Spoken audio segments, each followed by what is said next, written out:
So this is something we all need to be leery of. This is something I found in a paper over a guy a big league guy that had some struggles. But even with advancements in tech, the consistently mentioned negative was communication issues. Many of his changes have struggled to translate his teachings on the mound, falling into mechanical ruts that have waylaid a promising season.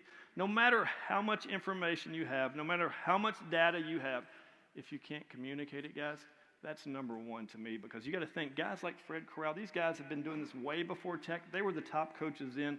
They're the top coaches now, in my opinion, simply because they're master communicators. Man, you can't underestimate that point of communication and how it matters. The human element is all such a big part of the picture, but I think a lot of times we're starting to look at it like robotics. We're looking at these numbers. We're looking at data is real. This is that. And we're taking out the human element, which is the most important.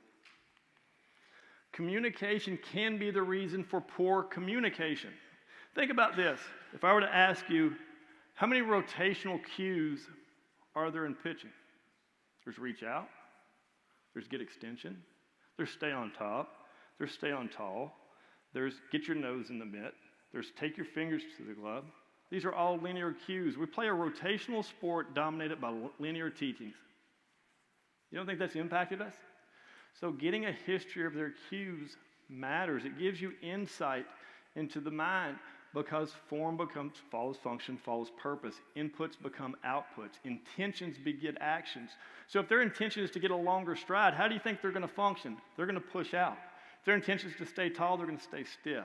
If their intention is to reach out, get extension, put their nose in the glove, you're going to start to see this. And then we're putting them in the weight room, treating it as if it's a strength issue, because we don't know our guys. I did it. That's why I feel like I'm preaching to the choir here, because I'm guilty. I've seen what it does, and it's always the small things that matters most.